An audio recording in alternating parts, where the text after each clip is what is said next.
The first thing Taryn noticed was the blood trail. A narrow line, shimmering faintly under the dusk light of Orion 5's twin moons, streaked across the gravel path, leading away from the cliffside. It wasn't human blood. That much he could tell instantly. It glowed faintly violet, pulsing as if it still responded to life. "Great," he muttered. "Another tourist getting mauled by wildlife." Life on Orion 5 was monotonous.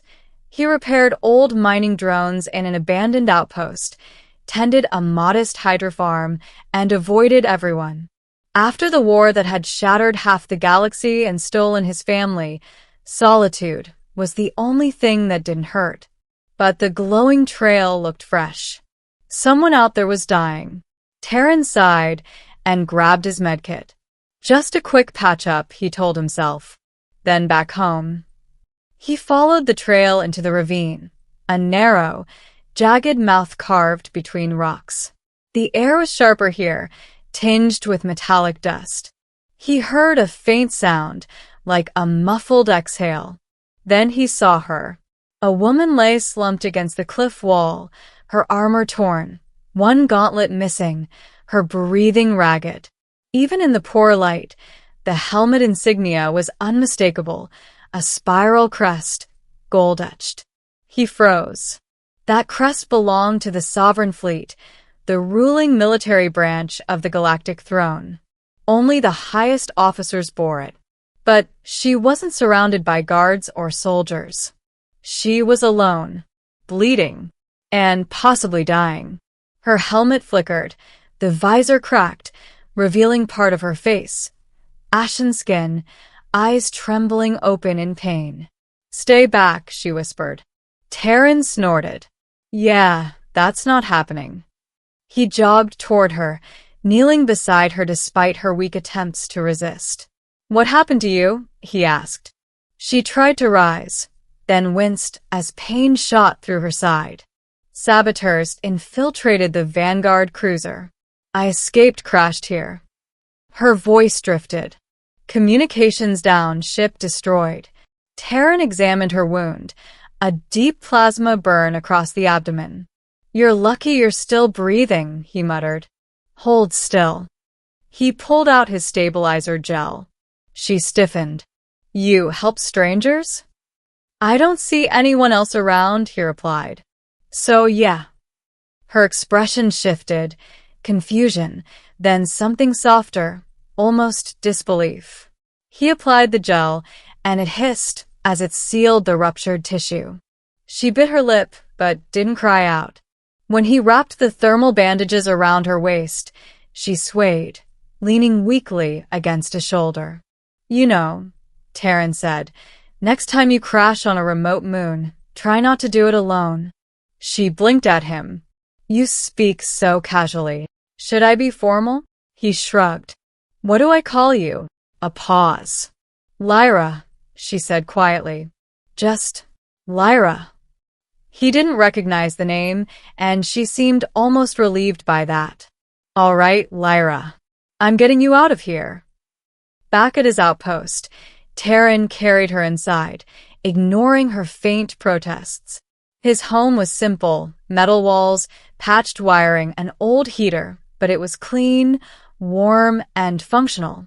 He set her on the bed, then checked the wound again.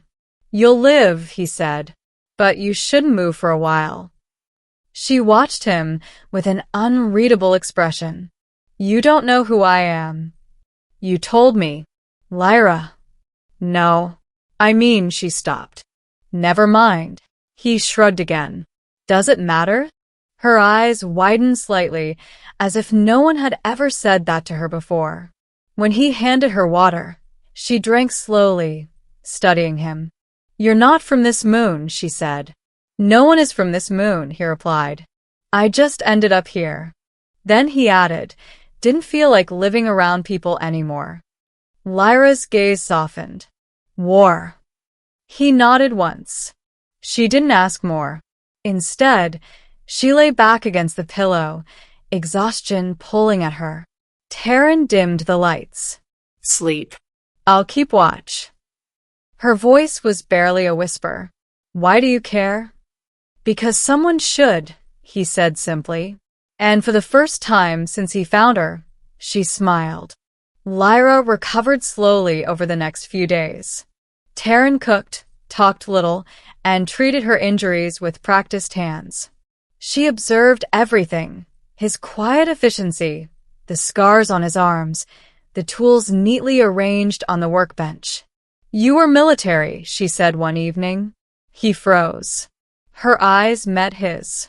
Your posture, your precision. Only trained soldiers move like that. I was, he admitted. Not anymore. What happened? She asked. He hesitated. Lost too much. So I left. She didn't press further. They grew strangely comfortable together, two broken pieces fitting by accident. They shared meals, stories, silence. She seemed fascinated by simple things, his small hydrofarm, the old music player he fixed, his habit of repairing machines late into the night. On the fourth evening, Lyra stood outside the outpost, staring at the stars. Are you sure you should be up?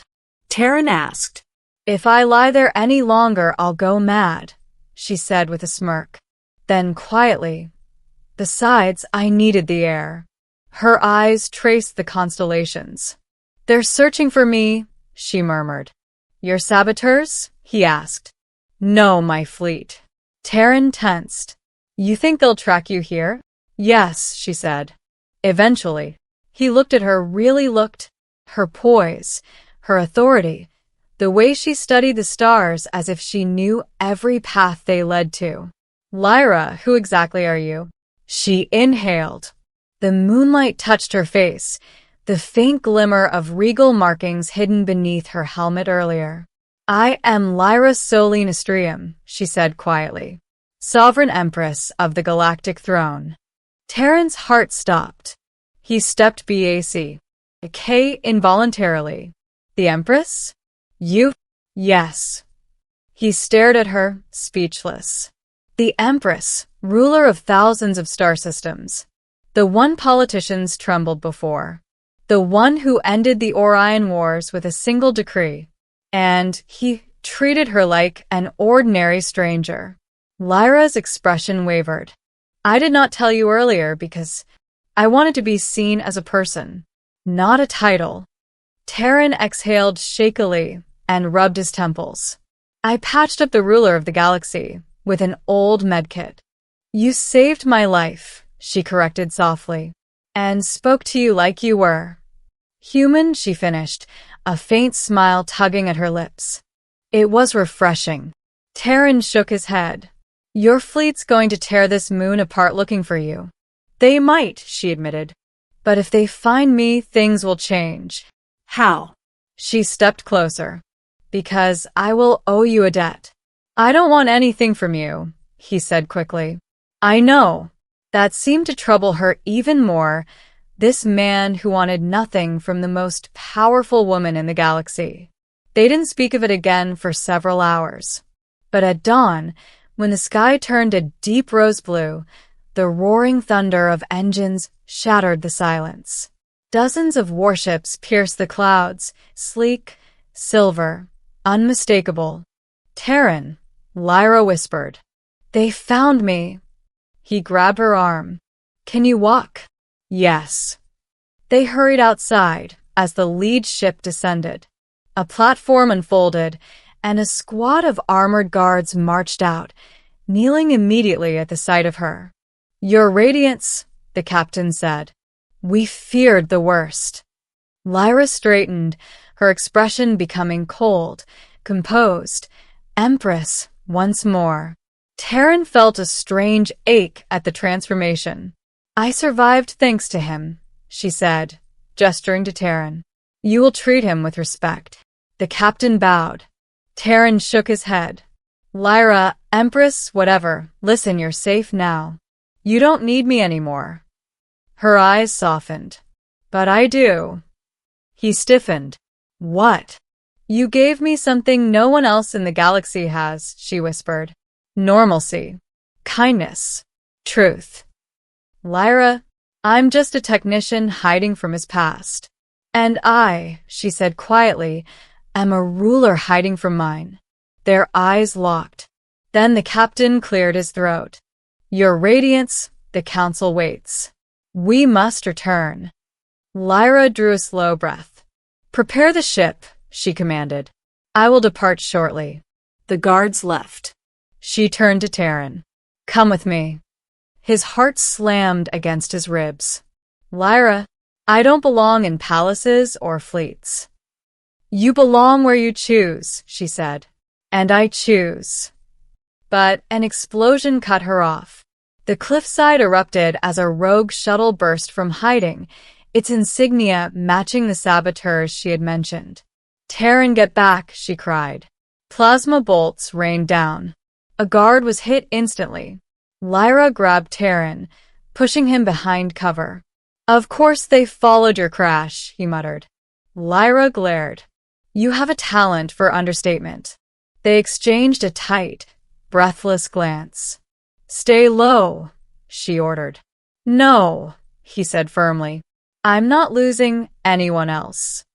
He grabbed the fallen guard's weapon. Lyra looked torn, half empress, half something more vulnerable. Terran, trust me. She hesitated only a second, then nodded. They charged in sync, dodging plasma fire, moving with uncanny precision, as though they'd fought together for years. Terran disabled 2 assailants with clean shots.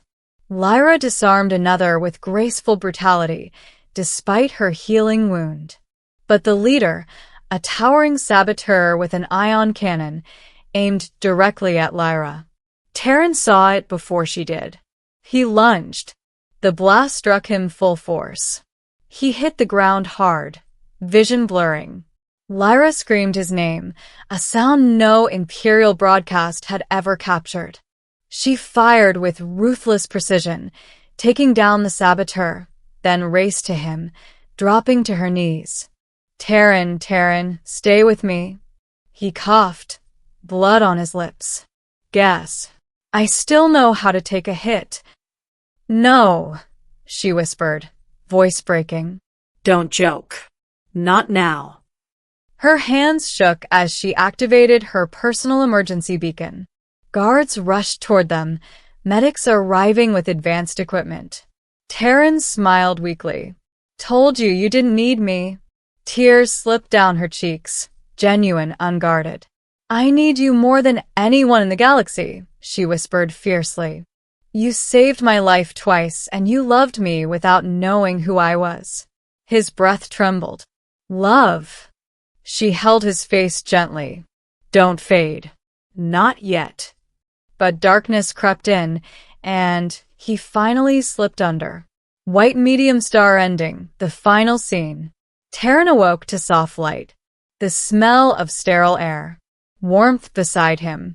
He blinked and saw Lyra sitting by his bedside in a grand medical chamber, her royal regalia set aside, wearing simple clothes instead. She exhaled in relief. You're alive. How long? 5 days, she whispered. I stayed here. I wasn't leaving you again. He looked around. This is the Imperial Palace? Yes, she said softly. Your new home, if you want it. He stared at her, stunned. Lyra leaned forward, eyes shimmering, not with power, but with hope. You treated me like a stranger, she whispered. You saved me without knowing my crown. And because of that, I don't want to rule a galaxy without you in it. She reached for his hand. Terran, stay with me. Not as a soldier, not as a subject. Just as the man who saw me. He squeezed her hand weakly, but surely. Lyra, I'm not leaving. Her smile broke every remaining distance between them. Outside the chamber window, the galaxy stretched in shining spirals, vast, magnificent. Inside, the Empress and the ex-soldier sat together in quiet, unspoken promise. 2 souls who had lost everything, and finally found each other.